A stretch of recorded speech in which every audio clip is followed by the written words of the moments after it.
Donc, ouvrir la séance en donnant la parole au président de l'Association des maires du Sénégal, M. Oumar Ba, sous vos applaudissements.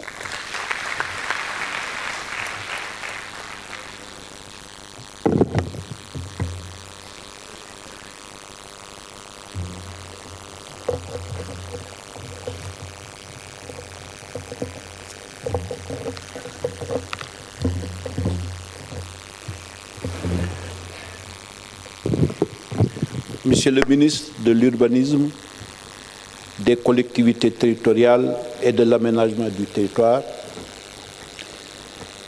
Mesdames, Messieurs les gouverneurs, Monsieur le Président de l'ADS, Monsieur le Président de l'UAL, Monsieur le Président du REEL, chers collègues maires, Monsieur les directeurs nationaux, Monsieur les directeurs généraux d'agences, Mesdames, Mesdemoiselles, Messieurs les invités. Monsieur le ministre, je voudrais tout d'abord me réjouir de la tenue de cette journée de partage consacrée à la restitution des concertations menées depuis 8 mois sur les problématiques liées à la création des pôles territoires. Ces concertations organisées dans chacun des 8 pôles prévus ont donné lieu à des échanges riches et fructueux dont nous allons aujourd'hui tirer la synthèse. À toutes les étapes, nos associations ont été étroitement associées et impliquées. Je voudrais à ce titre, Monsieur le ministre, vous exprimer nos sincères remerciements et vous adresser nos félicitations pour avoir conduit ce processus de manière inclusive et participative, permettant ainsi aux élus d'exprimer leurs préoccupations et de proposer des solutions. Nous voulons aussi vous assurer, Monsieur le ministre, de notre entière disponibilité et de notre engagement total à accompagner l'État dans ses réflexions, dans ses initiatives visant à renforcer la décentralisation et la territorialisation des politiques publiques. Permettez-moi, Monsieur le ministre, d'associer à ces remerciements vos équipes techniques, vos directions, vos agences, qui ont été d'une disponibilité exemplaire tout au long du processus. Mention spéciale à la DCT, à l'ADL, à l'ADM, au PENDEL, à l'ANAT, pour leur accompagnement constant. Nous remercions également l'administration territoriale, gouverneurs, préfets, sous-préfets, qui, avec leur expérience et leur sens des responsabilités, ont assuré avec brio l'organisation des concertations au niveau régional.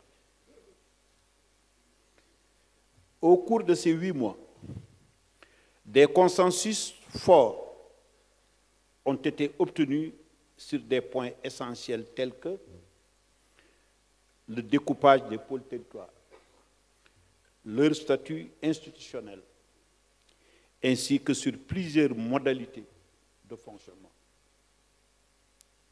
Cependant, Monsieur le ministre, il demeure une question fondamentale que l'Association des maires du Sénégal souhaiterait voir approfondie. C'est celui du statut de l'élu local.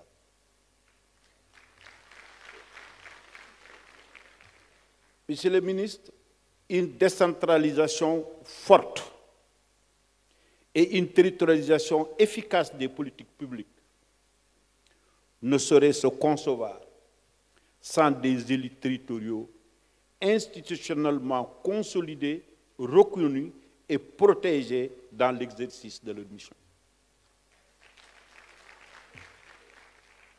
La question du statut de l'élu, et plus particulièrement, mon ami Belzoun est là, j'allais dire, et plus particulièrement des maires, mais je ne vais pas le dire, est intimement liée à l'honorabilité que confère la légitimité institutionnelle et populaire de nos fonctions, mais aussi à des expériences vécues, parfois difficiles. L'amélioration du statut des maires et des élus locaux en général viendrait parachever les efforts déjà consentis par l'État pour le renforcement de la décentralisation. Nous saluons à cet égard la revalorisation salariale déjà intervenue, mais il y a d'autres questions qu'il pourrait, à notre avis, prendre en charge. Parmi les questions majeures, nous voudrions citer, Monsieur le ministre, la précision de la place du maire dans le protocole d'État, de manière explicite. Nous sommes souvent confrontés dans les cérémonies à l'emplacement des maires. Des fois, on nous met avant les autorités religieuses et coutumières, des fois après. Et on voudrait, une fois pour toutes, que le statut du maire soit clarifié de manière explicite. Le classement des maires en catégorie 1 en matière de prise en charge. Pendant les transports, on voyage avec des directeurs généraux ou des nationaux. On nous dit que vous n'avez pas le droit de voyager en business, vous êtes en classe économique. Et nous pensons que ce reclassement des maires est une nécessité et vous nous amènerez à poser cette question. Une couverture sécuritaire adaptée. Nous ne réclamons pas une immunité à l'image des députés, mais souhaitons que toute arrestation ou interpellation d'un maire respecte un minimum de procédure, ne serait-ce que par l'information préalable au ministère de tutelle, puisqu'on ne veut pas qu'un gendarme comme policier vienne trouver un maire devant sa population et l'arrêter sans procédure. Et c'est des cas que nous avons vécus. Nous voudrions qu'il y ait une protection minimale, qu'il y ait des préalables, ne serait-ce qu'en informer d'abord le ministère de tutelle. Une couverture sanitaire et sociale digne.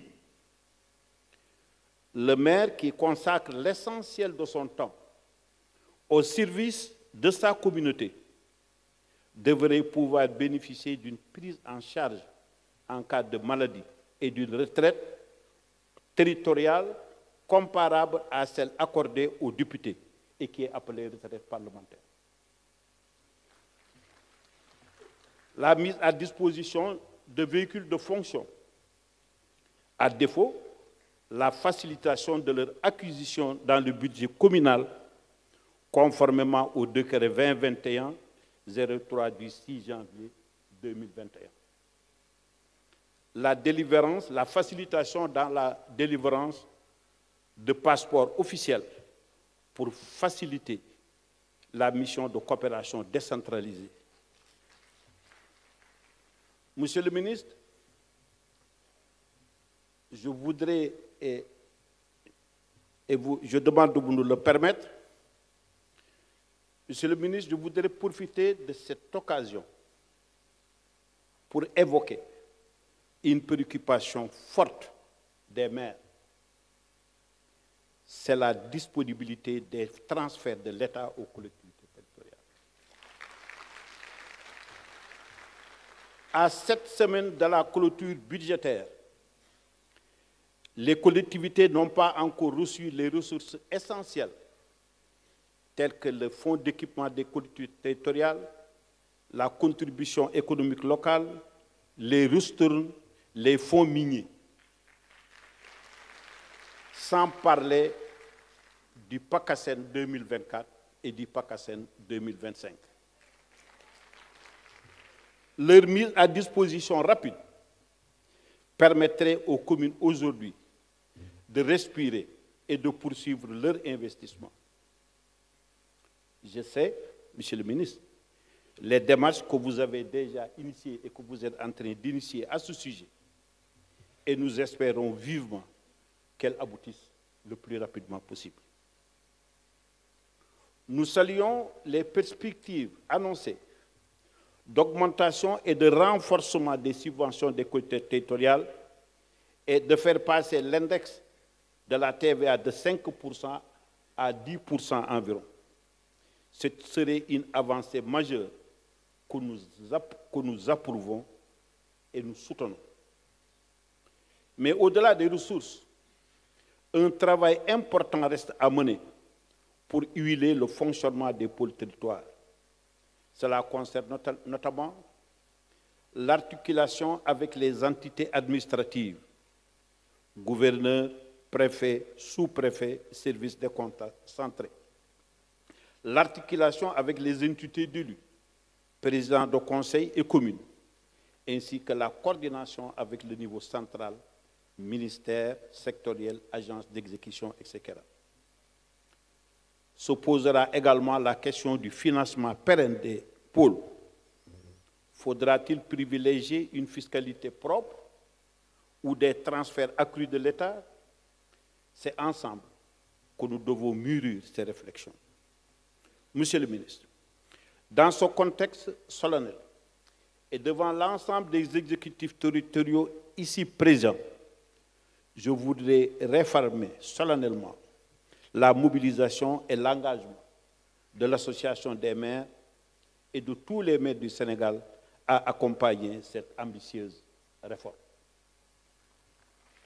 Notre souhait, c'est que la mise en place des pôles territoires ne se limite pas à une réorganisation institutionnelle, mais qu'elle réponde aussi de manière définitive et durable à la question du statut de l'élu local.